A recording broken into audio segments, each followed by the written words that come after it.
everybody, thanks for joining me today. Today I'm going to show you how to make these really pretty floral earrings. You'll need some 10mm Czech glass beads, some Vintaj floral caps, some other bead caps, a 6mm or 4mm stone at the top, and some ear wires. So to start with, I'm going to use these Magnolia tulip bead caps from Vintaj. And I also have a kit available in my store with everything included. If you just like to make one pair of earrings, that's available. So to start with, I'm going to use this Vintaj sander. It's a gentle sander. It's not like sandpaper, and just gently go over the outside of the bead caps.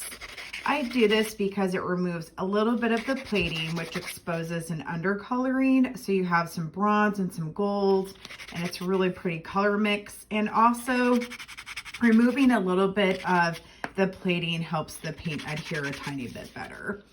And when you're finished, it also has some multiple colors coming through. So I like to do it just so it adds some more colors and texture. So now I've sanded both of the bead caps, and I'm going to make turquoise bead caps today. And there's so much you can do with these Vintaj paints. So to go over that really quick, you can use the paint directly on the bead cap by itself, and then use the glaze as a sealant over the top.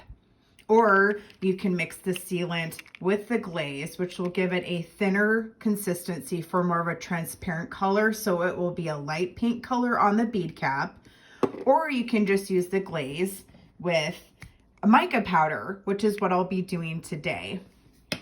So to start with, you need to use your Ultimate Paint Vintage Glaze. I'm using the matte one. And get your mica powder out and a paintbrush and something to mix your paint on. I'm just going to use a piece of paper, and you do not need any water for this project. And also, mica powder is non-toxic. You can have it in makeup, soap. It can get on your hands. It won't stain your hands or anything. So I'm going to take the lid off my mica powder and off of my glaze. And you can also use the glaze two different ways with mica powder. You can mix it on paper with some glaze. I'll show you really quick. And this will make it a real thin consistency again for a transparent color, almost like a watercolor. And also, you do not need a lot of powder. You just barely need any for it to dissolve. And if you just lightly brush over the top of your bead cap, it just barely gives it a little tint of color, so you can see the bronze coming through from the metal and the golds, and a little bit of a teal. I personally like to color my bead caps with a little bit more of a thicker color, so we'll be doing that. And how I do that is I just put some glaze directly on the bead cap.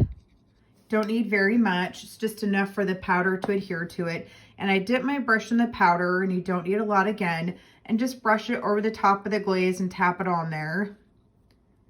And the powder will stick to the glaze kind of like a glue, and it will give it a thicker consistency and color over the top of the bead cap. And as you're working around, you just want to rotate to each leaf. Put a little bit of the glaze on there.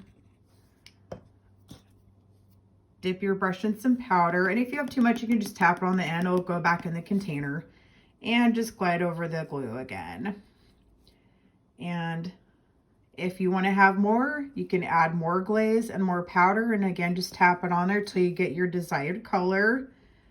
And this does dry pretty fast. Within just a few minutes, it will be dried on there. This is not waterproof. If you want to waterproof it, you'll want to seal it with some kind of a craft spray. Mod Podge makes a really good sealant spray. You'll want to follow the guidelines on the back of the bottle, but you can spray your jewelry with it, and it will help make it waterproof and preserve the color. So I'm done now with this bead cap. So I'm going to put it off to the side and let it dry. And you can see how nice and colorful it is. I'm going to pick up my second bead cap and do this one next. And while I'm painting this one, the other one will just continue drying until we're ready to use it. So I'm going to finish painting this one, and I'll be right back.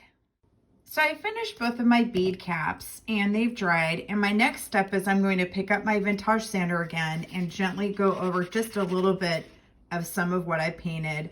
I kind of like the difference in color. When you lightly go over it, you'll have a little bit of the gold undertones pop through, which I feel like just gives it a little bit of dimension. And you just want to barely do that. You don't want to remove a whole bunch of the paint off the bead cap. I'm just doing a little bit so it gives it a little bit of a different color on there. All right, so now I finished with these, and the next step is we're going to bead them up. Next, you want to pick up a 10mm bead. You can use a rondelle bead, a stone bead, a crystal bead. For this pair, I'm using a Czech glass bead with a bead cap on the end. For these ones, I'm going to be using some fun crystal earrings that are the same color as the mica powder that I'm using. So for this one, I'm going to start with a bead cap on the end, pick up my crystal, and in order to have space between the base of the crystal and the top of the bead cap so you can see it, I'm going to add some 4mm spacer beads that I have. And this will elongate the amount of beads I have. So when it goes through the bead cap, you can see the underside of the crystal sticking out. So that way you can see it a little bit better. And if it's too much, you can always take off an extra spacer bead and adjust it to your preferred length. I think I'll stick with this one. Next, I'm going to top it with a bead cap. These are nun design bead caps. You can also use more vintage bead caps. It depends on the style you're looking for. I like these because of the design, so I'm going with these ones. And I'm going to add a smaller bead cap on the top. And then I'm going to add a spacer bead. And another bead cap at the top. And I'm going to add a smaller crystal. So I want to use like a 4mm crystal. Go ahead and find one over here.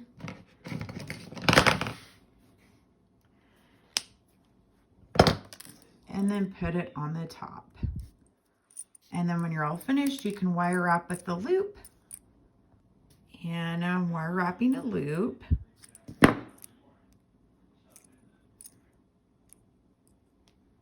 When you've reached the end of your loop, cut off excess wire and pinch close.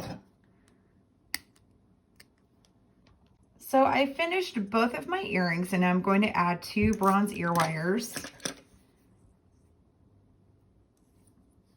And then we're finished. Thanks for joining me today. If you have any questions, feel free to reach out and let me know. You can find me on Instagram, Facebook, and Pinterest. And as always, on www.andreabieberdesigns.com. And again, thank you so much for joining me, and have a great rest of your day.